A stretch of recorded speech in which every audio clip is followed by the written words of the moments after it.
A psicóloga. Sua casa, com Joemile Nunes. Muito bem, Joemile Nunes. Joemile Nunes, como é que tá você? Tudo bem? Bom dia. Bom dia, eu estou bem. Como é que vocês estão? Tudo em paz, minha querida. E a todas. Então vamos nós. Joemile Nunes, nós vamos falar, como eu falei agora há pouco, sobre a questão da violência doméstica, nas questões psicofisiológicas que envolvem a euforia, a fissura e a abstinência. Eu estava olhando aqui um artigo que diz o seguinte, inclusive tem a ver com o que eu falei antes de ir para o intervalo. A ingestão de bebidas alcoólicas também engloba uma gama de desculpas dadas pelos homens com o intuito de justificar os seus atos, como se o consumo de bebida alcoólica isentasse o homem de suas responsabilidades. Em realidade, o consumo de álcool não muda a personalidade da pessoa e a tendência de comportamento agressivo. A culpa é da pessoa e não do álcool. Você concorda? Então, a gente precisa deixar bem marcado, né, que o álcool não causa a agressão, nem a agressividade, né? Então, o álcool, ele diminui as inibições, né? Ele diminui aqueles receios sociais que a gente tem. Então, quando o sujeito está alcoolizado, ele é capaz de fazer coisas que sóbrio ele não faria. Mas a agressividade, a raiva, a frustração e outros fatores que podem despertar essa agressividade já estavam presentes no corpo desse sujeito, né? O que o álcool faz é facilitar a ação, uma vez que diminui o receio, né? Que diminui esse contato com as normas sociais, né?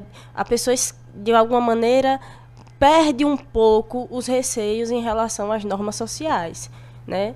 Quando a gente sabe que ninguém pode bater em ninguém, que, né, um marido não pode bater em sua esposa, não deve ser grosseiro. Então, quando ele está sóbrio, ele consegue se controlar. Certo. Mas quando o álcool está no corpo, nem sempre ele vai conseguir se controlar. Então cai por terra aquela tese, aquela história de dizer que ele tomou algumas cachaças, estava embriagado ou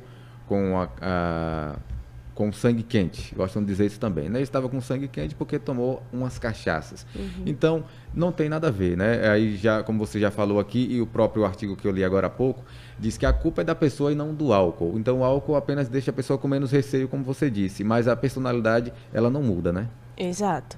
Né? Sóbrio, ele consegue conter esses impulsos. E o álcool torna a pessoa mais impulsiva, né? O álcool diminui a capacidade da pessoa de impor, de controlar esse ímpeto agressivo, né? Uhum.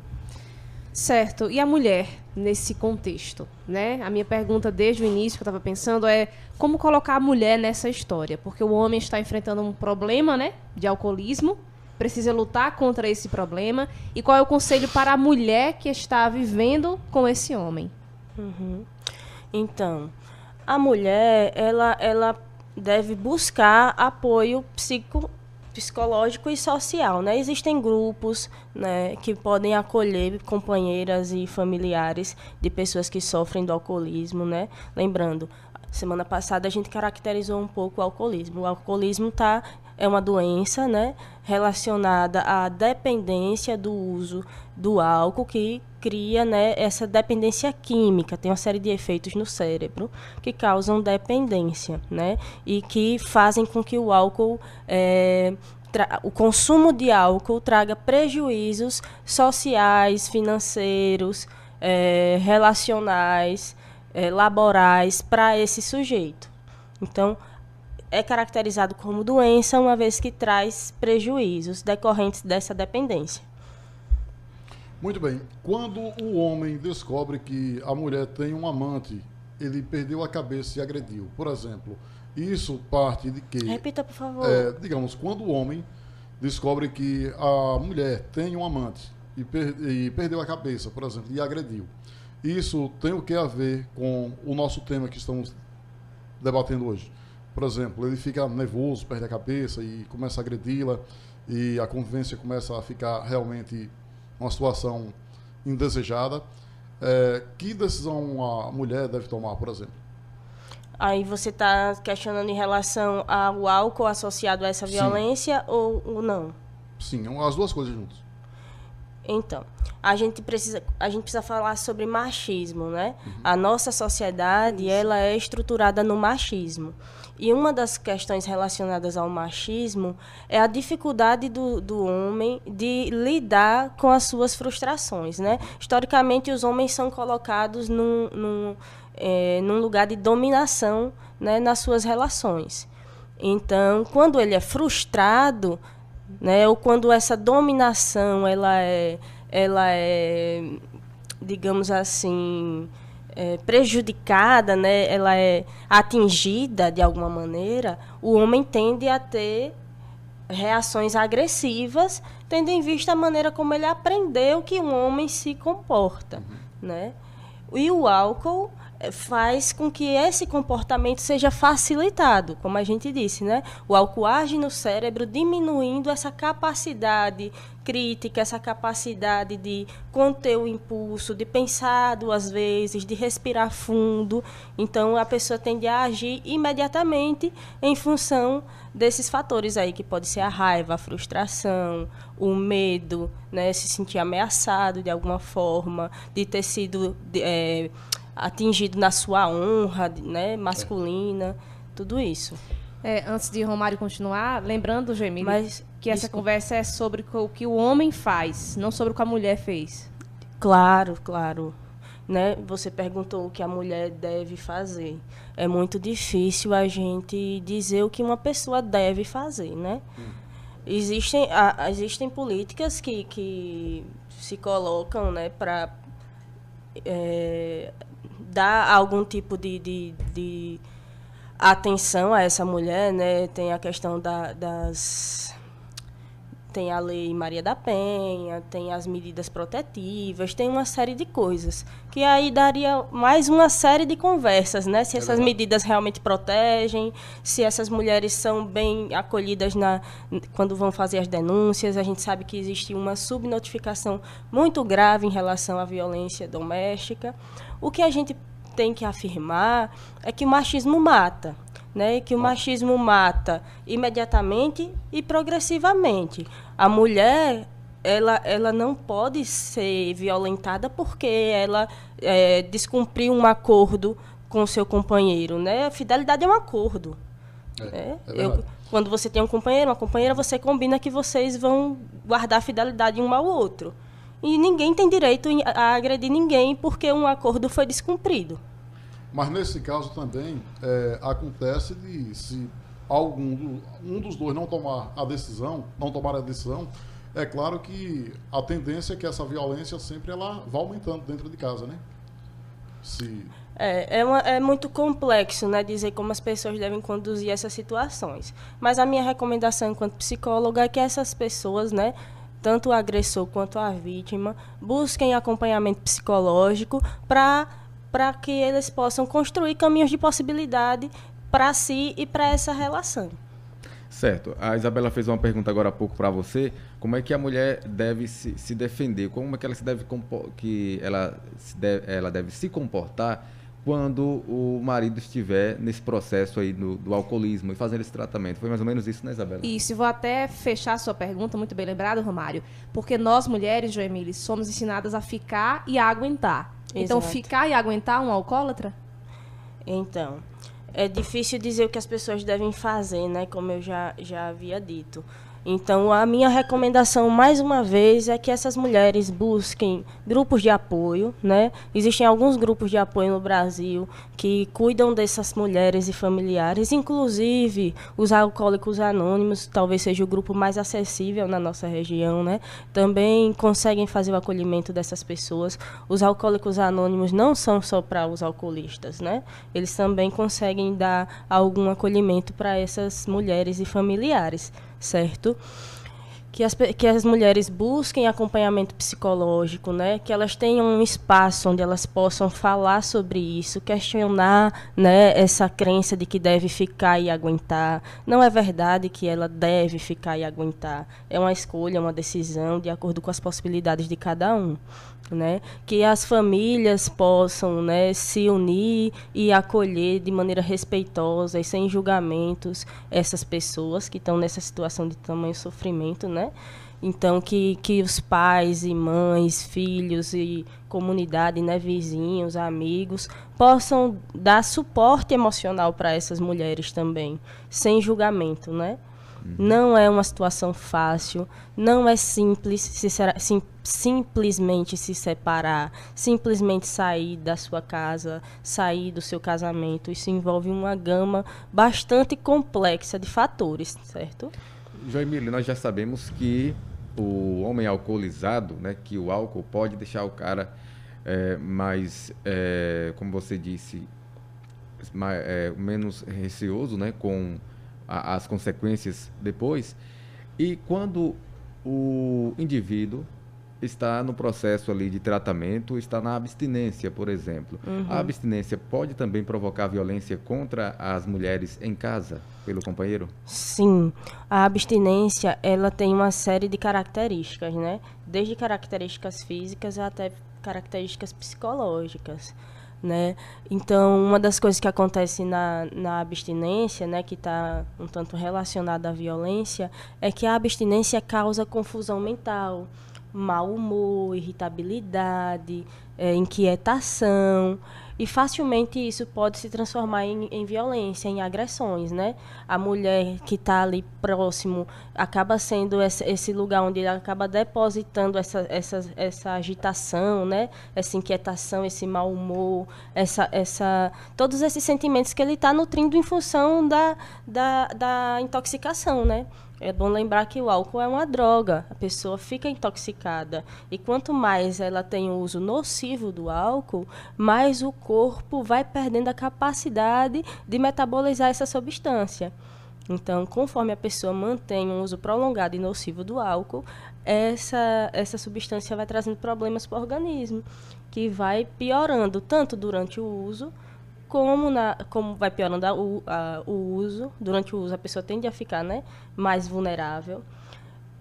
As ressacas tendem a ser piores e a abstinência tende a ser mais grave também, podendo chegar até a convulsões, delírios, né, que a gente chama de alucinações, né? A pessoa pode ver bichos, pode ver coisas estranhas, ter uma má interpretação de determinadas situações. E isso pode sim levar à violência. E só lembrando para o pessoal de casa, gente, a abstinência é quando quando o indivíduo não está sob o efeito da droga, no caso aqui o álcool, né? Para a pessoa em casa entender melhor. Outra coisa que é muito comum também na abstinência é que o sujeito que é dependente químico do álcool, né, que já está irritado em função da intoxicação, fica irritado a família tende a tentar fazer com que ele não tenha acesso ao álcool, né? Então, não saia não vá não beba não, você bebe todo dia, você fica assim, fica aquilo. Então, isso vai gerando incômodos que podem disparar essa agressividade também. Pronto, eu já passo para os meninos, mas já para pegar esse gancho, qual o papel da família nesse processo de recuperação? Então, como é um processo muito complicado, tendo em vista como o álcool age, né, na capacidade de decisão da pessoa, na capacidade de raciocínio, de escolhas, a família precisa buscar ajuda profissional, né? Aconselhamento profissional com médico, com psiquiatra, né, com psicólogos, que possam acolher esse sujeito e encaminhá-lo para os tratamentos adequados, que seria medicamentoso e psicológico. Muitas vezes é necessário, inclusive, né, em casos mais graves, a internação hospitalar ou em clínicas de reabilitação. Só que esse processo entre identificar a dependência, né, identificar o vício e conseguir levar a pessoa para o tratamento é bastante complexo. Então, se a família puder contar com apoio profissional, isso pode ser um tanto quanto mais, né, possível, digamos assim. Até porque essa questão de julgamentos, de críticas por parte dos familiares não ajuda em nada nessa recuperação, né? Então, muitas vezes é necessário observar, se confrontar, está tendo efeito, né? Se eu confrontar o meu familiar, o meu esposo, que está em abstinência ou que está alcoolizado, está surtindo o efeito que eu espero. Então, se eu observo que eu falo e não adianta, se eu observo que eu falo e essa agressividade se volta contra mim, talvez eu precise me afastar mesmo, parar com esse comportamento. Porque eu não estou conseguindo ajudá-lo e ainda estou trazendo um problema a mais, né? Então, observar que efeitos você quer com as suas ações, como para tudo na vida. Que efeitos você quer com as suas ações e se as estratégias que você está utilizando estão sendo, né, favoráveis, eficientes. Muito bem.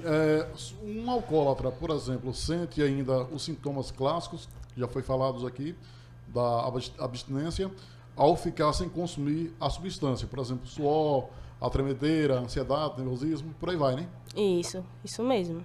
E, digamos, para um alcoólatra deixar, por exemplo, de consumir, ele passa por digamos, um centro de recuperação, como a gente já vimos, por exemplo, na região, alguns centros de recuperação. Lá nesse centro existem palestras, há, por exemplo, remédios para deixar de beber?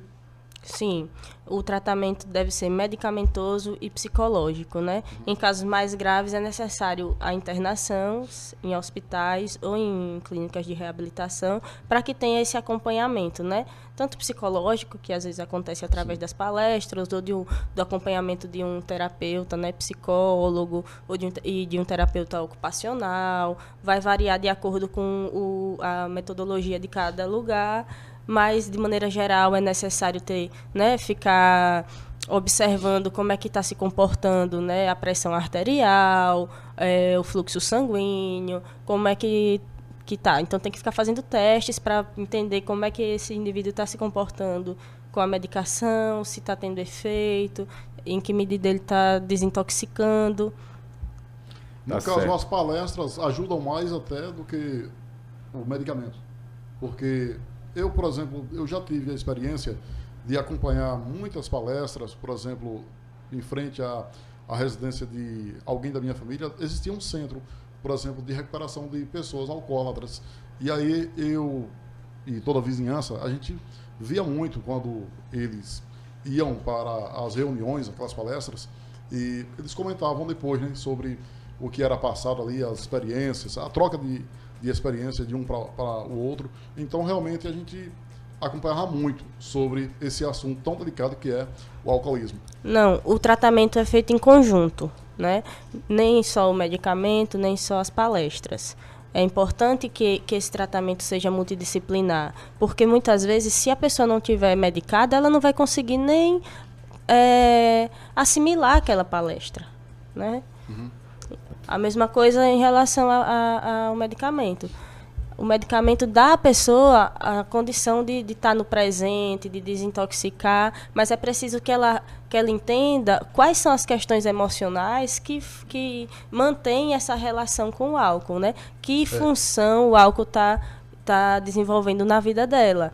Então, se é porque eu tenho uma mágoa muito grande, se é porque eu tenho uma tristeza muito grande, uma frustração, que sofrimento é esse que eu estou tentando aplacar com o álcool, né? Que eu estou tentando neutralizar com o álcool. Uma paixão mal resolvida pode causar isso?